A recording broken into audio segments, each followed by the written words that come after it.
大家平安，晚上好。是感谢主，今天晚上我们可以透过网络视频来一起的聚集在上帝的面前，一起来参加这晚祷会。我们这时候来专心预备心，仰赖上帝，我们一起来默祷。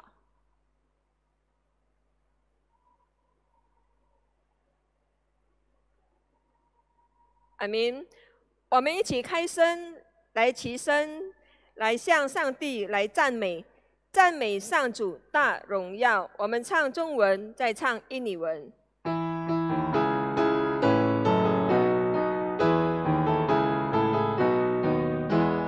赞美上主大荣耀，哈利路亚！圣徒齐向主祷告，哈利路亚！众天使围绕宝座，哈利路亚！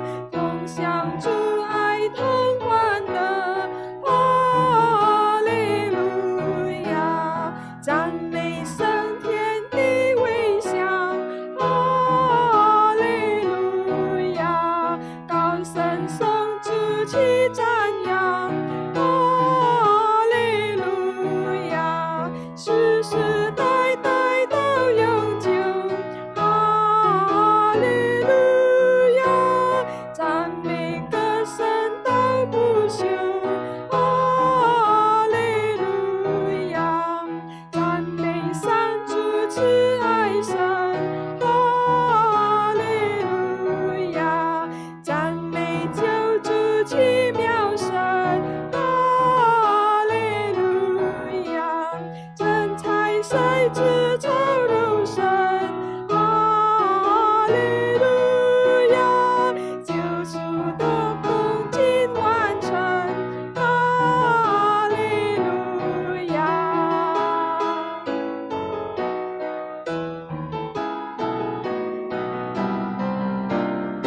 不嫉妒和仰慕了，哈利路亚！不满足和默默喊，哈利路亚！忙来干什么事情，哈利路亚！不和你马个信仰，哈利路亚！langit bumi bergema, haleluya, bersorak bersyurkan Dia, haleluya, sampai ke ujung bumi, haleluya,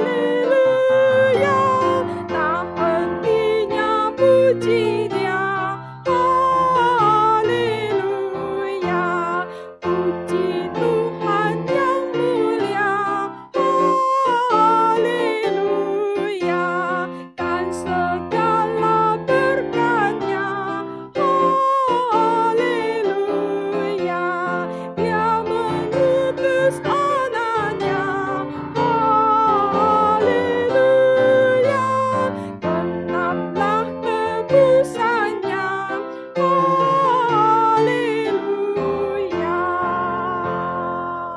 我们一起来祷告。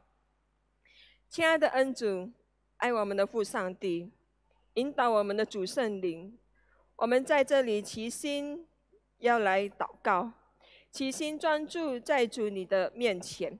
愿主你帮助我们，让我们每一个弟兄姐妹已经准备好的，准备自己的心来仰望你，望上主你自己的宝座恩座前。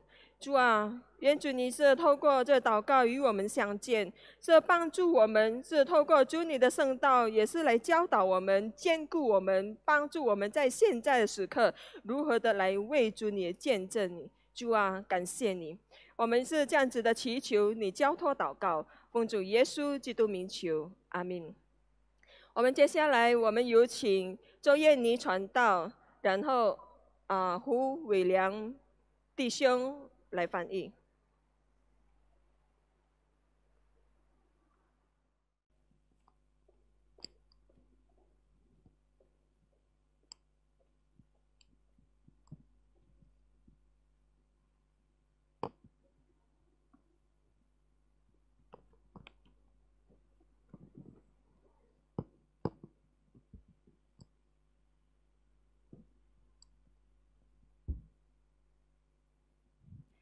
Selamat malam Bapak Ibu Saudara-saudara yang dikasihi Tuhan. 亲爱的弟兄姐妹，大家晚安。 Mari sebelum kita mendengarkan firman Tuhan, saya mengajak kita untuk berdoa. 还没有听上帝的话语之前，我们来一同来祷告。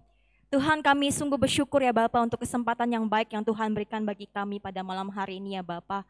Kami bersyukur Tuhan di tengah kesibukan kami, di tengah tugas-tugas yang kami kerjakan, Tuhan boleh memberikan kami kesempatan, waktu untuk kami boleh datang di hadapan Tuhan, memuji dan boleh mendengarkan firman Tuhan.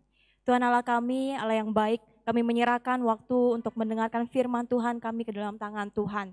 Mampukan kami untuk berdiam diri, untuk boleh fokus, menenangkan hati kami, sehingga kami boleh memahami setiap bagian firman-Mu, dan kami boleh tunduk untuk mendengar dan melakukan firman-Mu di dalam kehidupan kami ya Bapa. Tuhan juga tolong hamba-Mu yang terbatas ini ya Tuhan, untuk boleh berkata-kata dengan jelas, menyampaikan kebenaran firman-Mu, sehingga firman-Mu ini berkuasa, mengubah hati kami, menghibur kami, menguatkan kami ya Bapa. Terima kasih ya Tuhan. Kami siap mendengarkan firman-Mu. Dalam nama Tuhan Yesus kami bersyukur dan berdoa. Amin. Bapak Ibu Saudara-saudari, suatu hari saya, cece saya, dan keponakan saya yang berumur 3 tahun berjalan-jalan di salah satu mall di Jakarta Barat. 弟兄姐妹，有一天我跟我姐姐还有我3岁的侄儿到一个雅加达的百货公司，我们到那里逛街。 Setelah puas makan dan ngemil, kami pun menghabiskan waktu jalan mengitari mall untuk sekedar cuci mata dan membakar lemak-lemak di perut. 然后我们就吃完之后，我们就是在这个百货公司，因为要燃烧我们的脂肪，我们就到那里去逛街。 Kami kemudian naik eskalator ke lantai 4. 然后我们坐这个电梯到第4楼。 Ketika sampai di lantai 4, keponakan saya melihat ada outlet kue-kue yang cantik, yang lucu-lucu. 然后到第10楼之后，我的侄儿他看见一家店卖这个很漂亮的面包饼干。 Lalu dia dengan semangat menunjuk yang dia sukai itu, kue-kue itu, dan memberi isyarat kepada mamanya untuk membelikan dia itu. 然后他用手指着那一家店，他要他的母亲要买这个蛋糕给他。 Tetapi sayang sekali mamanya tidak menuruti keinginannya dia dan berjalan menjauhi outlet itu. 但是很可惜，他的妈妈不想让他靠近，然后拉他就是远离那一家店。 Seperti biasa kalau anak tidak dituruti akhirnya merengek dan pura-pura menangis. 然后就是跟一般的小孩一样没有按照他的意思去行走，去给他，他就会埋怨，会假装哭泣。 Tetapi mamanya ini tahu kalau anaknya acting. 他母亲他知道他的小孩只是做模作样。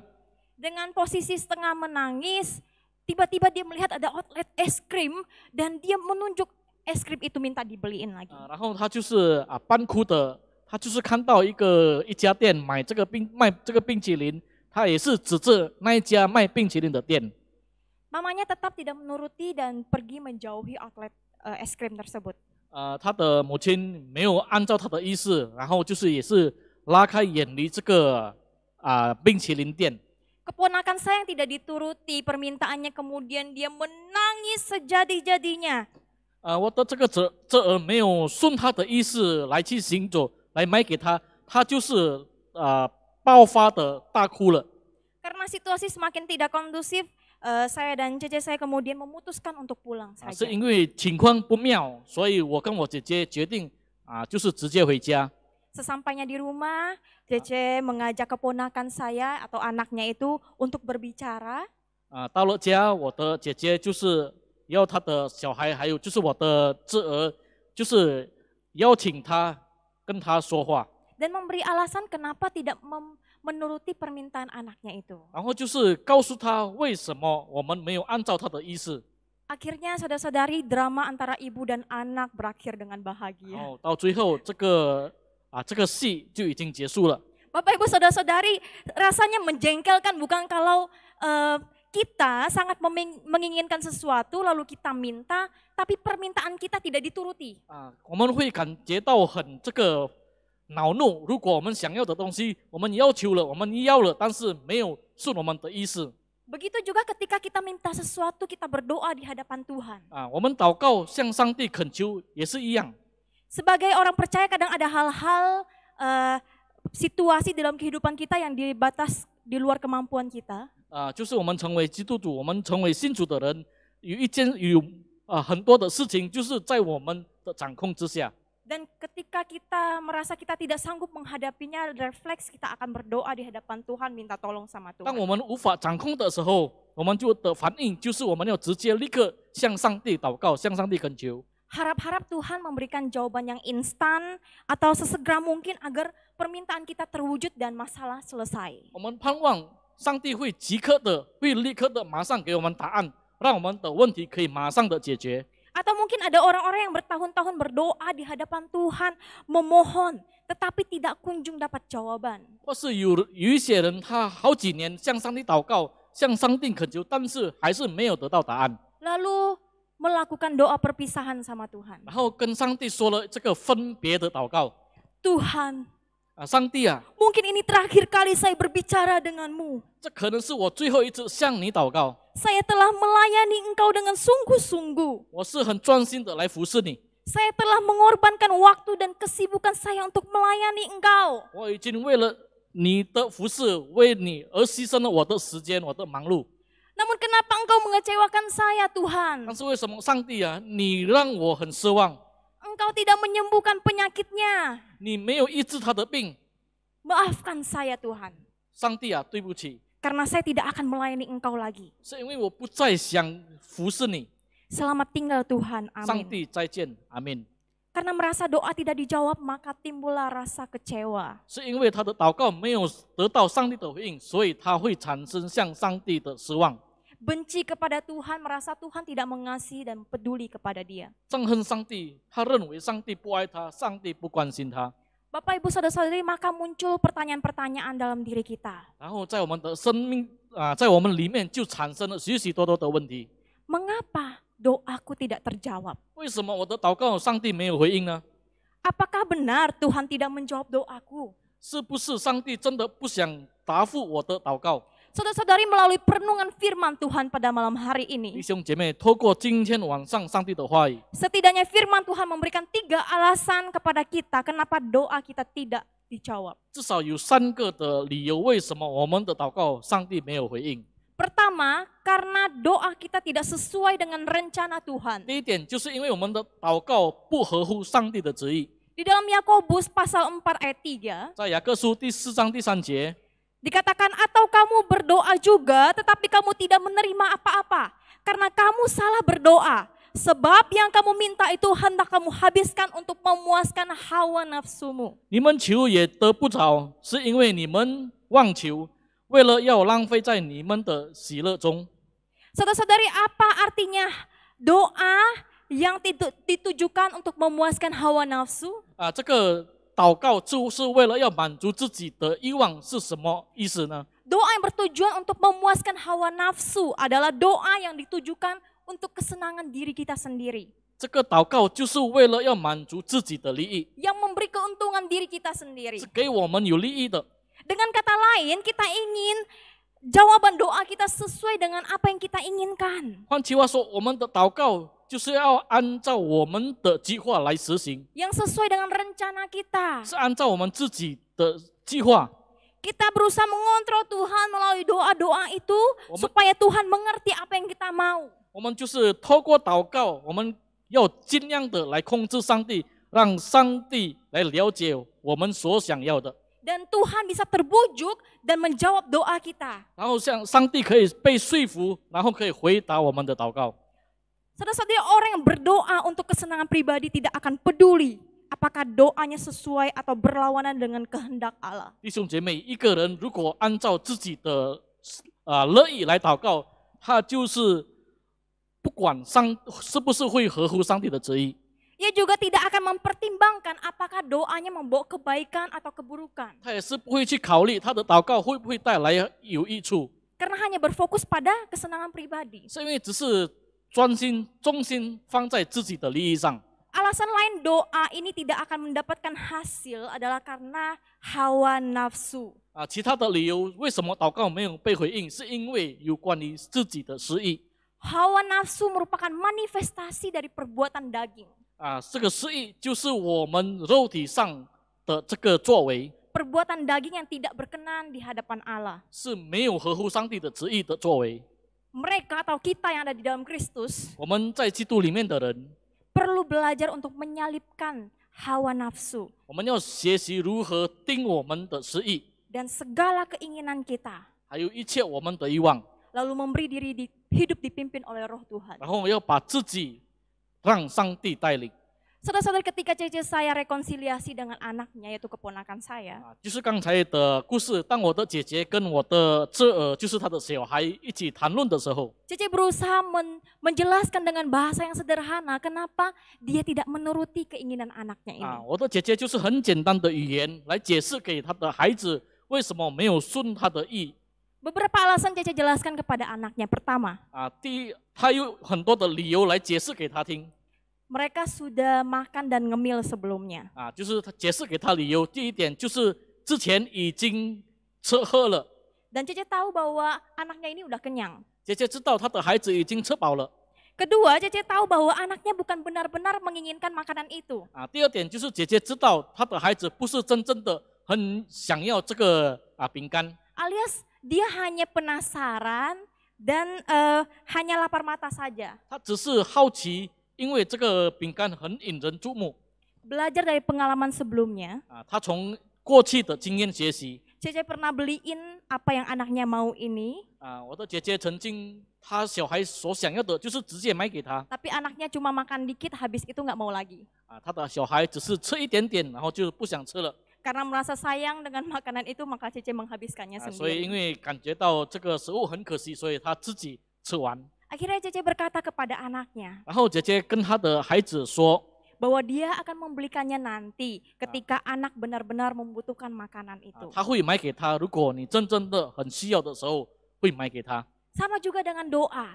跟祷告是一样的， Dalam doa ada unsur komunikasi antara kita dengan Allah. 在祷告当中，我们跟上帝有这个沟通， Artinya kita perlu membiarkan Allah mengoreksi diri kita ketika ada yang keliru. 就是要让上帝可以改正我们，当我们有做错的时候， Lalu menuntun kita untuk doa sesuai dengan kehendak 然 Tuhan. 后就是可以带领我们按照上帝的旨意来跟他祷告。 Saudara-saudari, Tuhan Yesus adalah teladan doa yang baik buat kita. 弟兄姐妹，主耶稣就是我们祷告的榜样。 Malam sebelum dia ditangkap, 在晚上耶稣还没被抓之前， dia tahu bahwa dia akan sebentar lagi mengalami penyiksaan yang menyakitkan. 耶稣知道再过不久他会面对一个很痛苦的折磨。 Yesus berkata, hatiku sangat sedih, seperti mau mati rasanya. 耶稣说：“我的心非常的忧伤，几乎要死。” Tubuhnya rasa-rasa tidak kuat membayangkan darah yang akan mengucur di sekujur tubuhnya nanti. 他好像没有能力来想象他将要流出的血。 Di dalam kegelisahannya ini dia berdoa. 在他的忧虑当中，他就向父神祷告。 Ya Bapa, jikalau sekiranya mungkin biarlah cawan ini lalu daripadaku.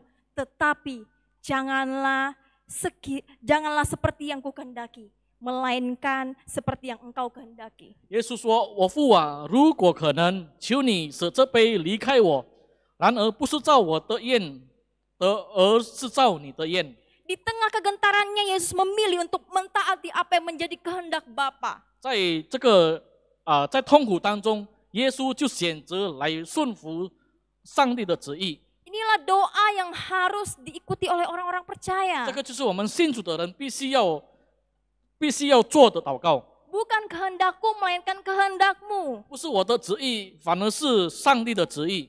Inilah cara doa yang tunduk kepada Allah dan mengakui kedaulatannya. 这个祷告就是顺服上帝，也承认上帝的全能。 Doa yang sejati dipanjatkan dengan sungguh-sungguh.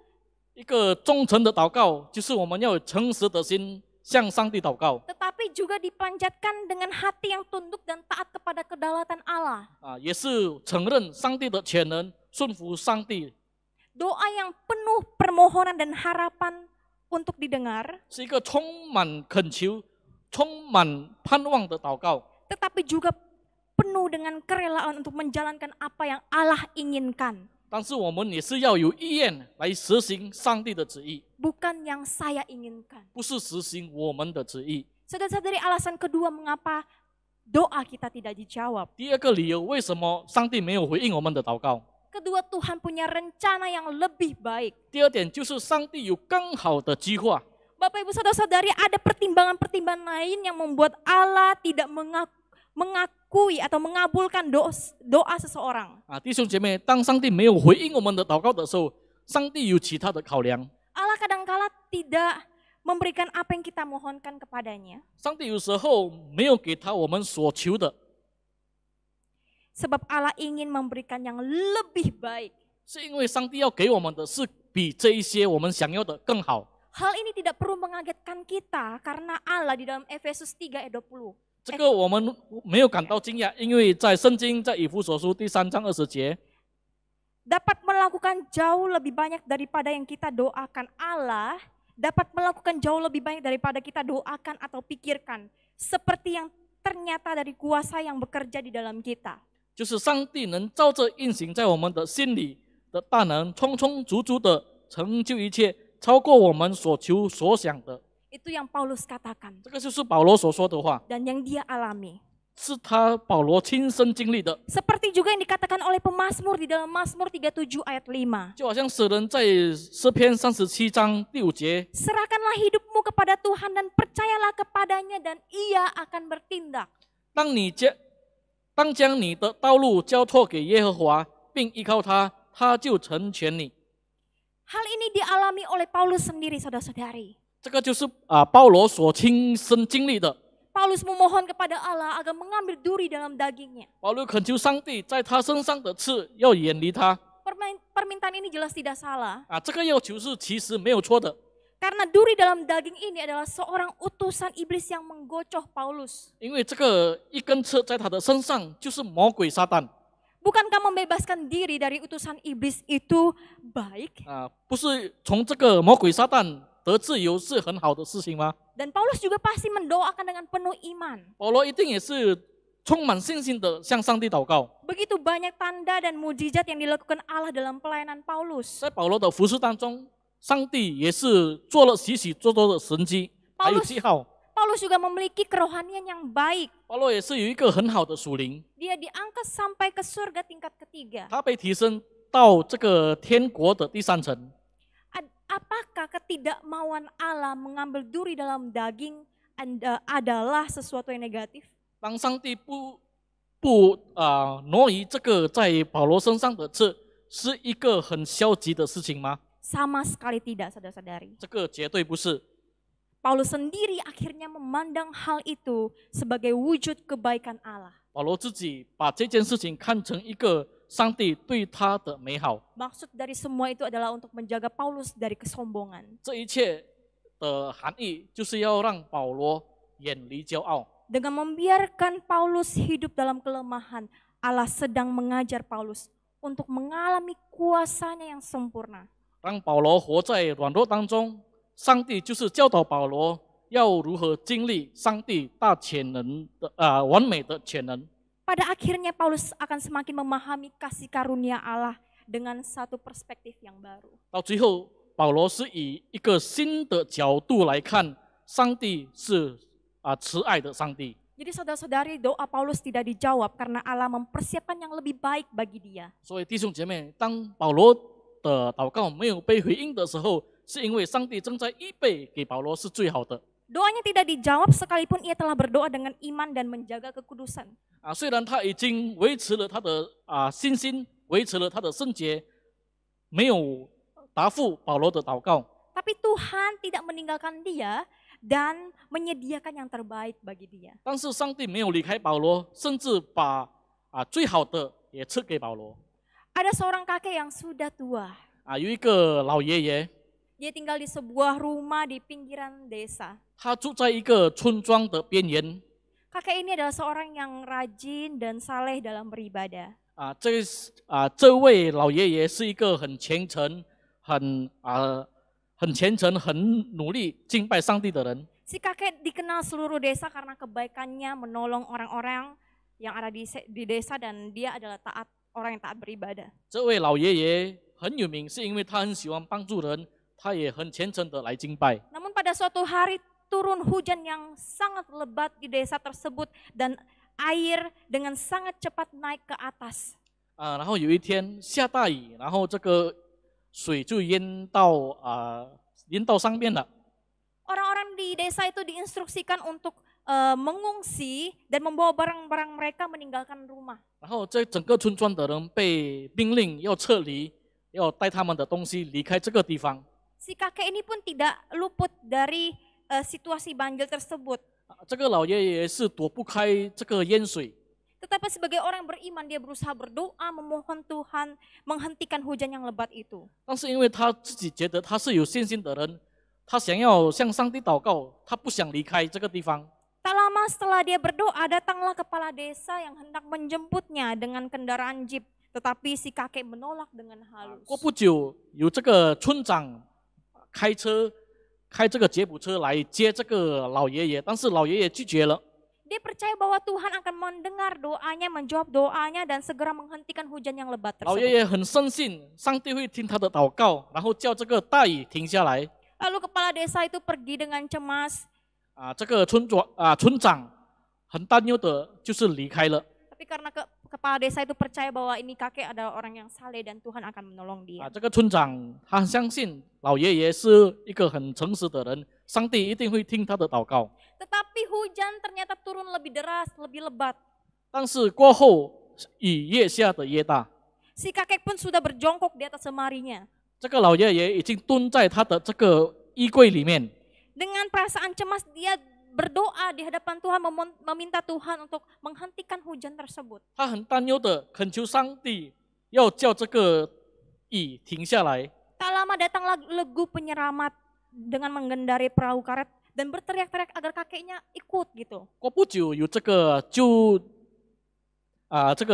救援队来叫这个老爷爷，就是要他上这个橡皮船。 Si kakek tetap menolak dan dia percaya bahwa Tuhan akan mendengar doanya. 老爷爷还是拒绝了，他相信上帝会听他的祷告， Dia percaya bahwa kali ini pun Tuhan akan mendengarnya. 他相信这一次上帝一定会听他的祷告。 Akhirnya tim regu perahu karet itu pun pergi 这个救援队就离开了。 dengan perasaan khawatir kepada kakek yang ada di rumah itu. 这个救援队就很担心的这个老爷爷。 Sepeninggal Regu penyelamat itu hujan turun dengan lebat dan tidak berhenti.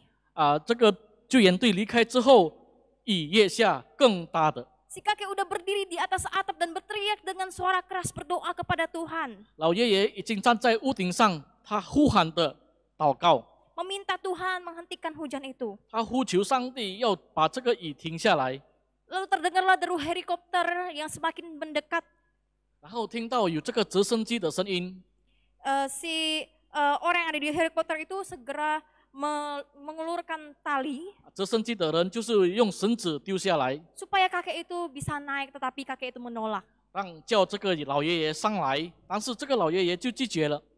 Dia percaya dan yakin bahwa Tuhan akan menolongnya. 他相信上帝还是会帮助他。 Dengan putus asa, helikopter itu pun meninggalkan si kakek itu. 很绝望的直升机离开了， Mereka berharap bahwa Tuhan mendengar doa kakek itu. 他们盼望上帝可以听这个老爷爷的祷告。 Akhir kata hujan tidak juga berhenti 到最后雨也是没有停下来， dan menenggelamkan si kakek dan dia pun meninggal. 把这个老爷爷沉下去，到最后老爷爷就罹难了。 Karena selama ini hidupnya si kakek itu sangat beriman dan tidak pernah sekalipun berbuat yang tidak baik di hadapan Tuhan. 但是因为在之前老爷爷活着的时候，他很诚实，没有犯罪， Maka si kakek itu diizinkan masuk ke surga. 到最后老爷爷就上了天堂。 Kakek bertemu dengan Tuhan lalu menyatakan kekecewaannya karena kenapa Tuhan tidak menjawab doanya. 这个老爷爷遇见上帝，就询问上帝为什么上帝没有听他的祷告。 Lalu Tuhan pun berfirman kepadanya, 上帝对他说 kakek yang baik, 很好的老爷爷， engkau adalah anakku yang baik. 你就是我的好孩子， Sepanjang hidupmu engkau menuruti firman-Ku. 在你的一生当中，你就按照我的旨意，按照我的话来活着。 Pada waktu engkau berdoa pertama kalinya, 当你第一次祷告的时候， Aku telah mengirim kepala desa untuk menjemputmu dengan mobil jeep. 我已经差了这个村长来去接你，用车子接你， Tapi engkau menolak. 但是你拒绝了。 Aku mengirimkan regu penyelamat dengan perahu karetnya. Itu pun kau tolak. 我就是差了，我第二车就差这个救援队用橡皮艇来接你，但是你也拒绝。 Aku mengirimkan sebuah helikopter untuk menjemputmu, tetapi masih engkau tolak juga. 但是我差了这个直升机来接你，你还是拒绝。 Saudara-saudari, cerita ini menggambarkan apa? 弟兄姐妹，这个故事告诉我们什么？ Ini menggambarkan bahwa seringkali kita berdoa, 就是我们常常祷告的时候， kita menginginkan rencana kita itu dijalankan oleh Tuhan. 就是告诉上帝要按照我们的旨意来行走。 Seringkali kita tidak peka dengan rencana Tuhan yang lebih baik. 我们常常没有对上帝的旨意敏锐。 Lalu saudara-saudari, hal yang ketiga, 然后弟兄姐妹，第三点， alasan yang ketiga kenapa doa kita tidak dijawab. 第三个理由，为什么我们的祷告上帝没有回应？ Itu karena dosa yang memisahkan kita dengan Tuhan. 那是因为罪恶使我们与上帝隔绝。 Saudara-saudari, Yesaya 59 ayat 2 mengatakan, tetapi yang merupakan pemisah antara kamu dan Allahmu ialah segala kejahatanmu dan yang membuat dia menyembunyikan diri terhadap kamu sehingga ia tidak mendengar ialah segala dosamu. 在以赛亚书59章第2节，但你们的罪孽使你们与上帝隔绝，你们的罪恶使他转脸不听你们。 Bapak Ibu Saudara-saudari, Allah sangat membenci dosa karena dosa berlawanan dengan natur Allah. 弟兄姐妹，上帝很憎恨罪恶，是因为罪恶是与上帝的形象对立。 Allah membenci dosa karena dia adalah Allah yang kudus. 上帝憎恨罪恶，是因为上帝是圣洁的。 Kekudusannya adalah salah satu atribut yang mulia. 他的圣洁就是他荣耀的特征。 Kekudusannya melambangkan kesempurnaan moralnya serta tiada sedikit pun cacat celah. 他的圣洁就表示他是完美的，是没有缺陷的或没有污点的。 Alkitab menggambarkan sikap Allah terhadap dosa sebagai rasa kebencian, permusuhan yang kuat, dan kejijikan. 圣经来描述，上帝对罪恶的这个态度的影响，就是一个憎恨，一个仇恨，也是恨恶。 Sebagai contoh, dosa digambarkan sebagai luka yang menganga, sebuah beban yang berat, kecemaran yang menajiskan. 比如说，来描述这个罪恶，就是一个好像伤口，一个重担，或是一个污点。 Hutang yang mengikat, kegelapan dan noda berwarna merah. 罪也是好像一个被捆绑的罪恶，一个黑暗，是一种朱红。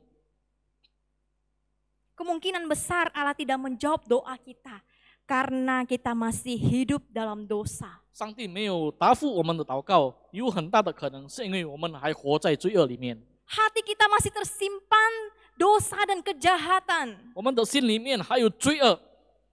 Dalam Mazmur 66 ayat 18, Daud mengatakan, seandainya ada niat di hatiku, tentulah Tuhan tidak mau mendengar. 在诗篇66章18节，我若心里注重罪孽，主必不听。 Saudara-saudari, Daud bukanlah orang yang sempurna, dia juga pernah melakukan dosa. 大卫不是一个很完美的人，他也是曾经犯罪。 Tetapi ketika dia melakukan dosa, dia menyadari itu, dia datang di hadapan Tuhan, dia meminta pengampunan dan dia tidak pernah mengulangi dosa yang sama. 大卫犯罪的时候，他就是承认，他来到上帝的面前恳求饶恕。 Dia merendahkan hatinya untuk boleh terus dikoreksi oleh Tuhan. 他谦卑，让上帝检查他的心。 Dia mengatakan, ujilah aku ya Tuhan dan cobalah aku, selidikilah batinku dan hatiku. 他说：“耶和华，求你查看我，考验我，熬炼我的心腹心肠。 Sebab Tuhan yang menyelidiki hati, yang menguji batin, yang memberi balasan kepada setiap orang setimpal dengan tingkah langkahnya, setimpal dengan hasil perbuatannya. 是因为耶和华是鉴察人心、考验人肺腑的，要按个人的行为和他所做的事结果报应他。” Saudara-saudari, beberapa waktu lalu ada kabar duka dari seorang mantan aktivis gereja. 弟兄姐妹，再过不久的时间，有一个悲伤的消息来自于教会的执事。Dulu beliau memiliki jabatan yang penting di dalam gereja. 之前他在教会里面有一个很重要的职务， Kabar duka ini karena beliau ditemukan gantung diri di sebuah rumah kosong. 这个悲伤的消息是因为他被发现在一个空屋里面，他上吊自杀。 Hal ini sangat menggegerkan banyak orang. Karena apa? Karena beliau dulunya adalah seorang pelayan. 这个消息震动了许多人，是因为他之前是一个服侍上帝的人。 Setelah diusut, ternyata beliau sudah lama terikat pada dosa perjudian. 当被研究之后，后来才知道他因为他掉入有关于这个赌博的罪恶， Diam-diam beliau melakukan judi besar-besaran. 在默默当中，他就是放了一个很大的赌注， Hingga pada akhirnya terjerat hutang yang besar. 所以到最后他有一个很大的债务要还。 Dalam keadaan yang terpuruk, beliau memilih untuk bunuh diri. 在堕落的情况之下，他选择上吊自杀。 Bapak, Ibu, Saudara-saudari, 亲爱的弟兄姐妹， salah satu alasan Tuhan membenci dosa adalah karena olehnya kita dibutakan oleh kebenaran. 弟兄姐妹，其中一个上帝很憎恨罪恶，是因为罪恶可以使我们对真理盲目， Dosa menghalangi pengertian kita akan Tuhan. 罪恶阻挡了我们了解上帝。 Maka sekencang apapun kita berdoa kepada Tuhan, kalau kita masih senang tinggal di dalam dosa, tidak ada niat untuk meninggalkan dosa, sia-sia sudah doa kita. 所以无论我们如何的勤劳来向上帝祷告，如果我们活在罪恶里面，没有悔改的意念，没有离开这个罪恶，就是没有用的， Tidak ada gunanya, saudara-saudari. 是没有用的。 Karena dosa menghalangi pengertian kita akan Tuhan. 是因为罪恶阻挡了我们了解上帝， Dosa menghilangkan kepekaan kita kepada Tuhan. 罪恶已经失去了让我们对上帝的敏锐。 Maka Bapak Ibu Saudara-saudari, jika kita hingga saat ini masih terikat dalam dosa, 所以弟兄姐妹，如果到现在我们还是被这个罪恶捆绑， masih ada kesempatan bagi kita untuk boleh kembali kepada Allah. 我们还有机会回到上帝的面前。 Bahwa pergumulanmu di hadapan Tuhan, 我们要带我们的挣扎到上帝的面前， akui kelemahanmu, 我们要承认我们的软弱， dan mohon Tuhan mengampuni kita dan menolong kita keluar dari dosa. 恳求上帝来饶恕我们，还有我们来帮助我们从罪恶里面得释放， Sehingga hidup kita 让我们的生命， dan kehidupan spiritualitas kita 让还有我们的属灵上的生命， lebih berkenan di hadapan Tuhan. 可以合乎上帝的旨意。 Bapak Ibu Saudara-saudari, 亲爱的弟兄姐妹， mari kita sama-sama mengoreksi diri kita. 我们一起来省察我们自己， Kita kembali mengoreksi doa-doa kita. 我们来改正我们的祷告。 Mengapa doa kita tidak dijawab? 为什么我们祷告上帝没有回应呢？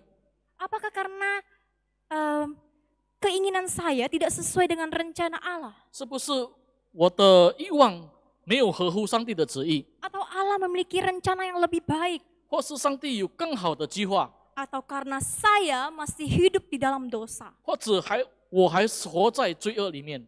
Mari kita koreksi diri kita. 我们来省察自己， Mari kita berdoa. 我们一同祷告。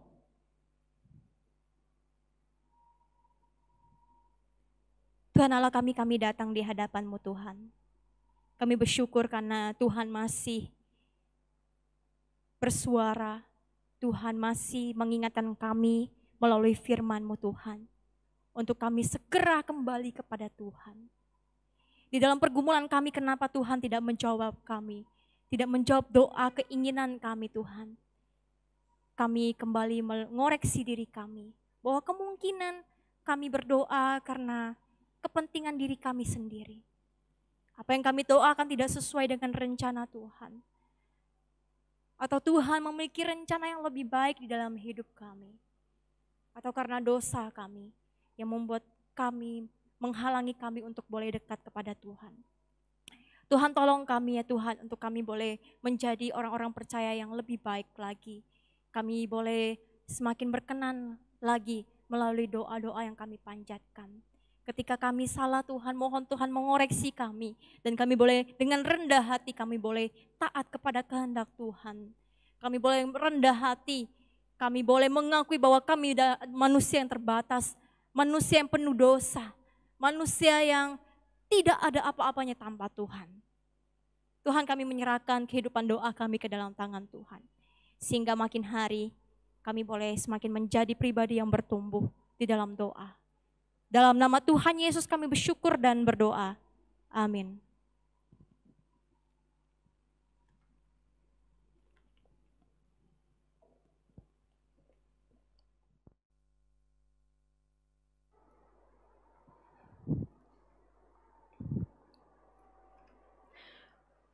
我们一起再唱第2首诗歌，倚靠主永远膀臂。我们唱中文，再唱印尼文。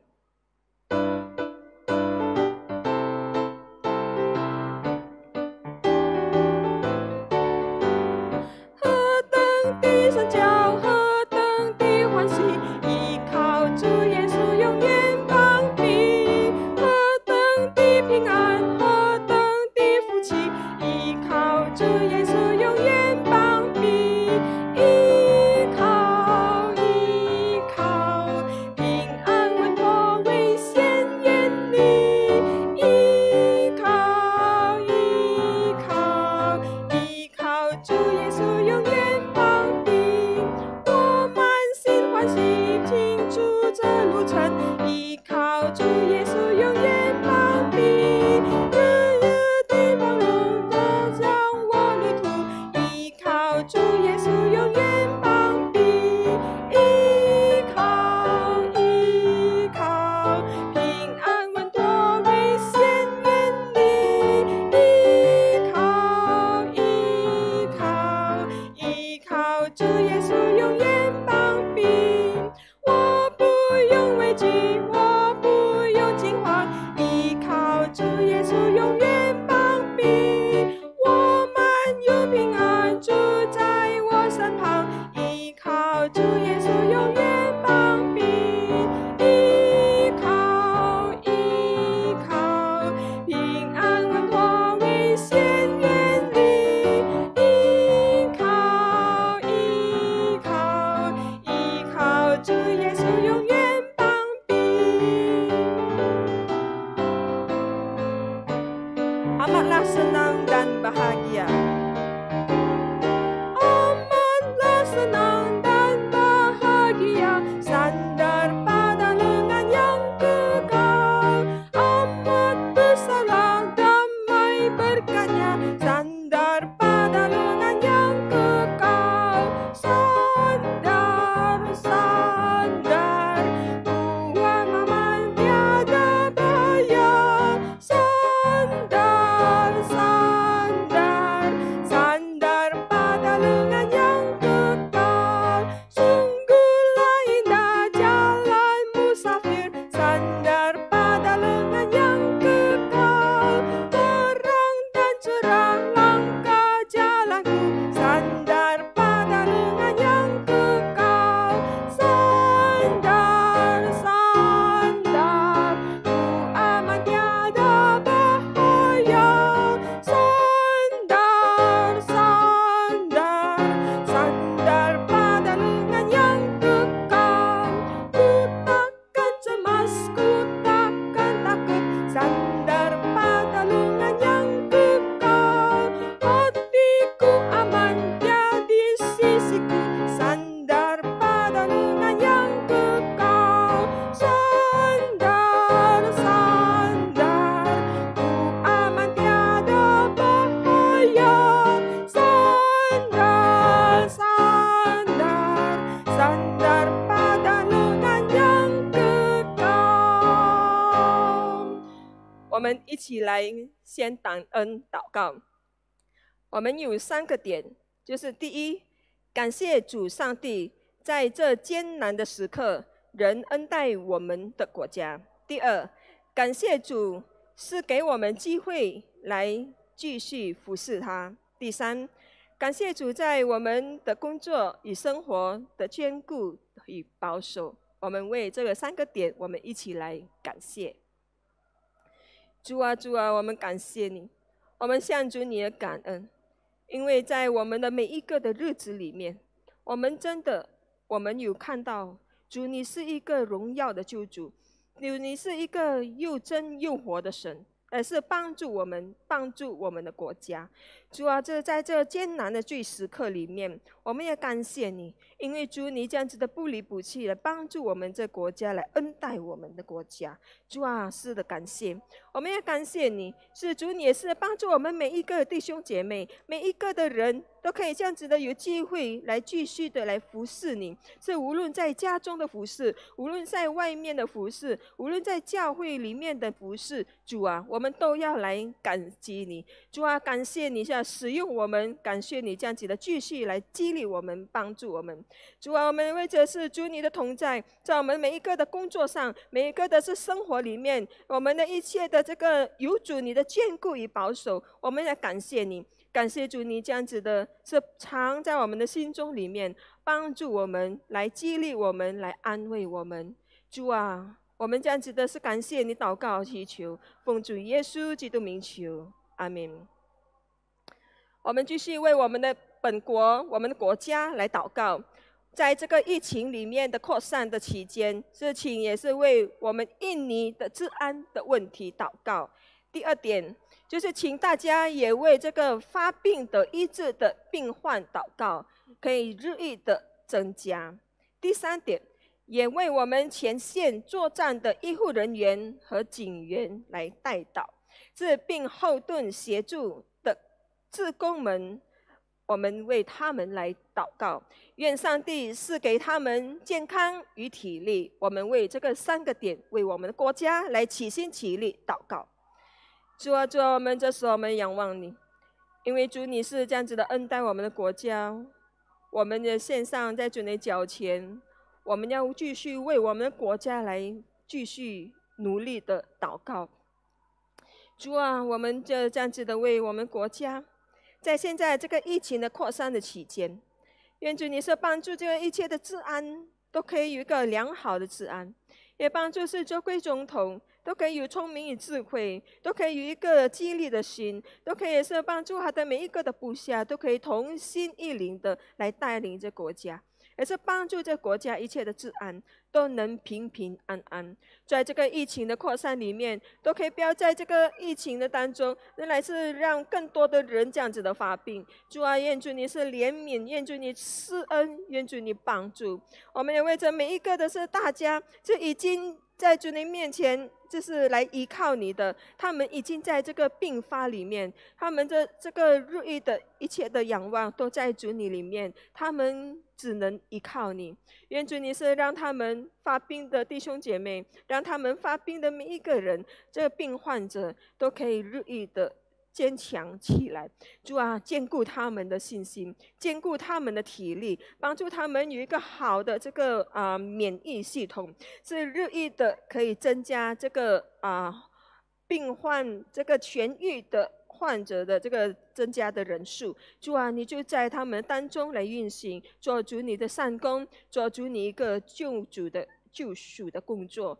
主啊，我们为着是在前线战斗的弟兄姐妹、医护人员、警员，我们都仰望交托你祷告，求主你是恩待他们，求主你是协助，也是加添给他们心力与力量，帮助他们在这个困苦疲乏的当中，在这个缺陷的里面，仍然如何的来依靠你。主啊，是的，是为着这在后盾协助这个每一个的志工，我们也继续为他们来祷告，为他们来仰望。主你是给他们有一个健康的身体，是给他们有一个好的体力、好的抵抗力，让他们也可以冲破这个一切的前线的时候，无论在后盾来守护的时候，主啊，你就在他们的当中来引领他们，帮助他们，让他们而不倒。主啊，是的，我们这样子为着他们每一个人都这样子的继续为他们来祷告。主，你就来是垂听我们的心声呼求祷告，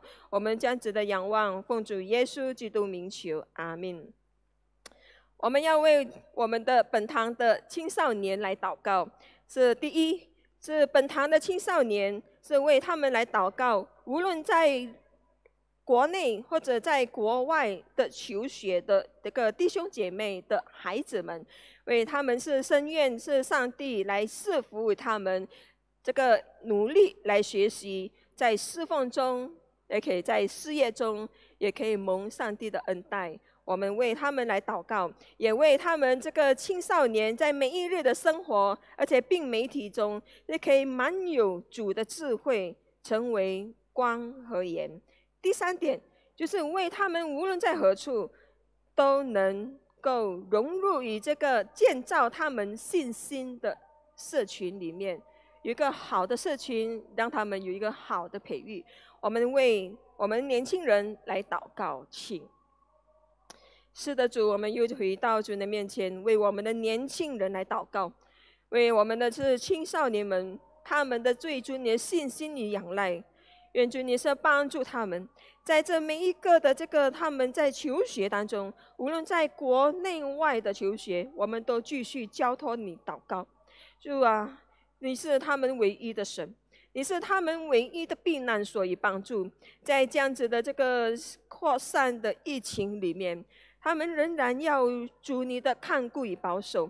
愿主你是帮助他们，在这个求学的方面，无论在这个专注的能力方面，主啊，求主你是给他们有一个聪明智慧，是给他们也可以有一个努力学习，而且有一个努力来在侍奉，无论在事业的当中。主啊，求主你是帮助他们，可以真的可以达到主你面前，可以看透主你如何要使用他们，使用他们所做的每一个的事物，使用他们所做的每一个的这个求学的过程，使用他们所做的每一个的侍奉。主啊，无论是小小的侍奉，但是仍然来荣耀主的名，主你必定会接纳。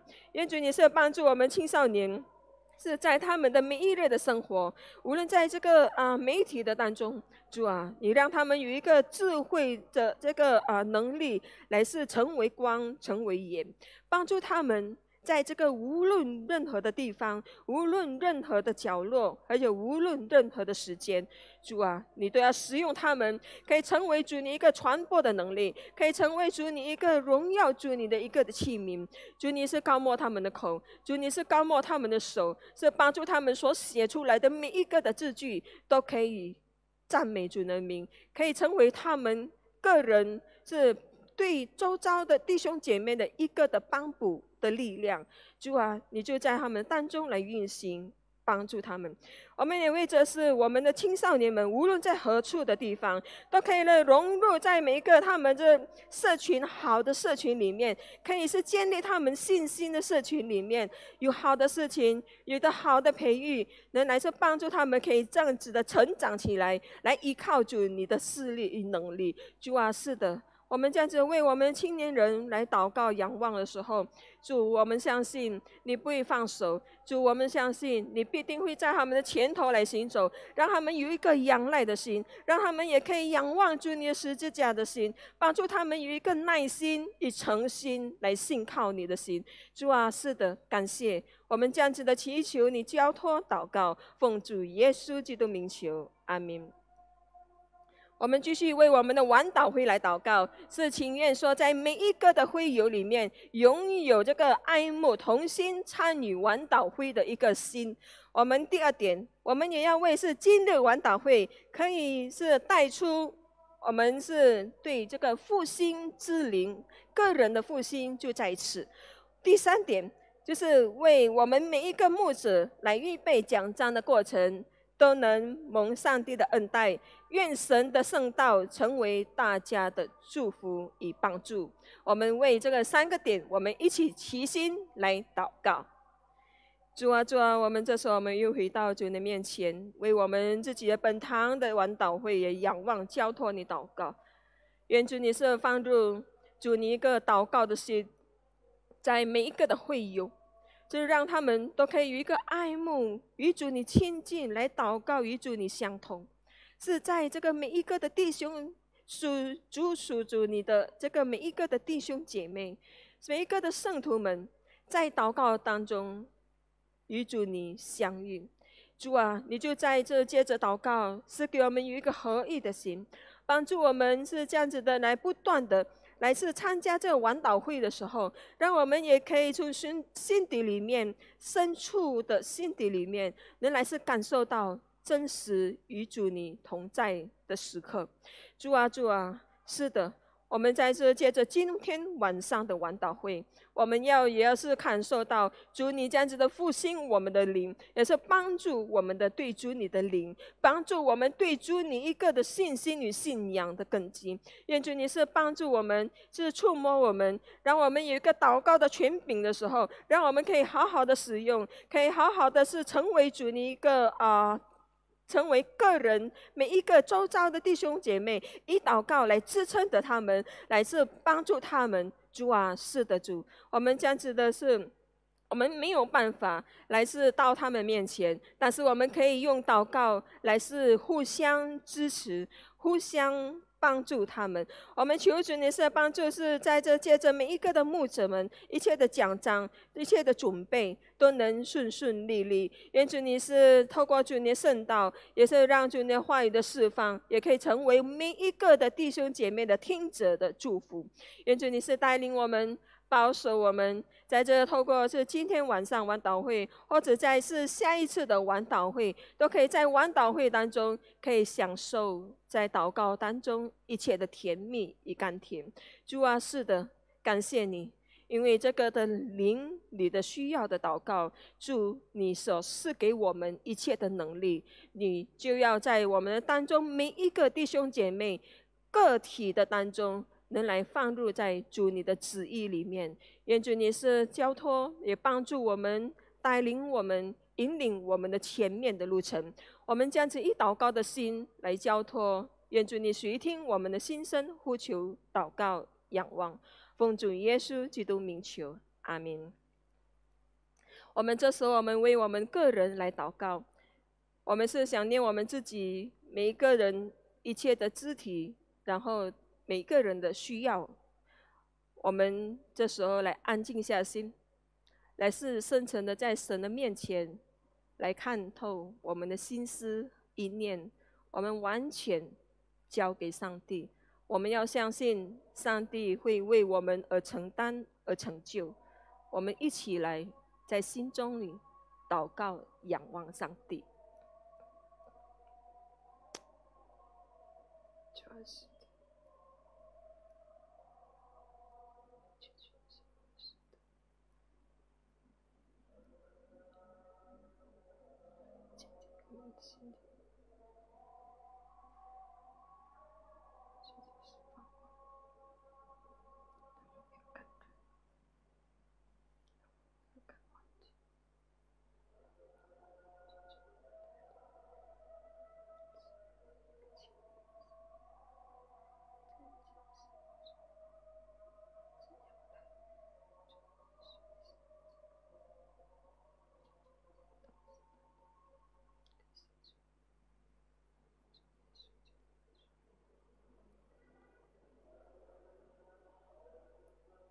亲爱的恩主，我们现在每一个的肢体已经在主的面前仰望你。我们将我们心声最需要的时刻，最需要的一点，我们都完全的放在主你的手中。我们来诉说在主的面前，您已经知道，你已经晓得，我们每一个人弟兄姐妹各同不一样的需要，灵里的缺陷，一切的缺乏而疲惫。求主你是帮补我们，求主你是在来一次又一次的来激励，成为我们的信心与力量，让我们不靠人，但是我们定睛仰望主你的十字架，定睛不断的在主耶稣基督的身上，主耶稣基督的宝血来是遮盖保守我们，接近我们。我们这样子的是祷告的时候，我们也深信主你已经这样子的垂听我们。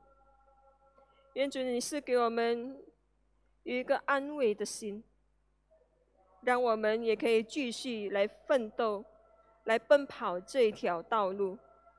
这一条是信心的道路，我们认定自己不能靠自己的力量，但是我们仰望你的时候，我们可以凭着主你的信心来继续走下去。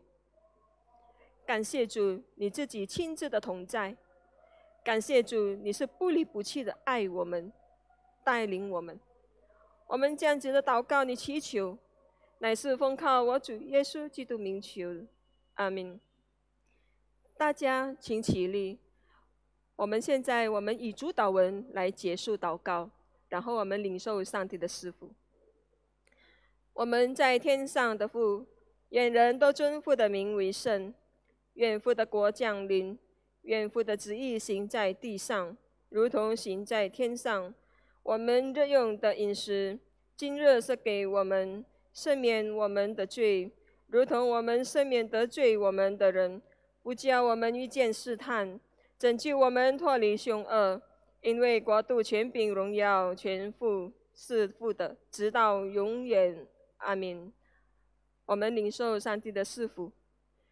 愿我主耶稣基督的恩惠、天父上帝的慈爱和圣灵的感动，从今时直到永远，与众弟兄姐妹们同在。阿们。大家请坐，默祷。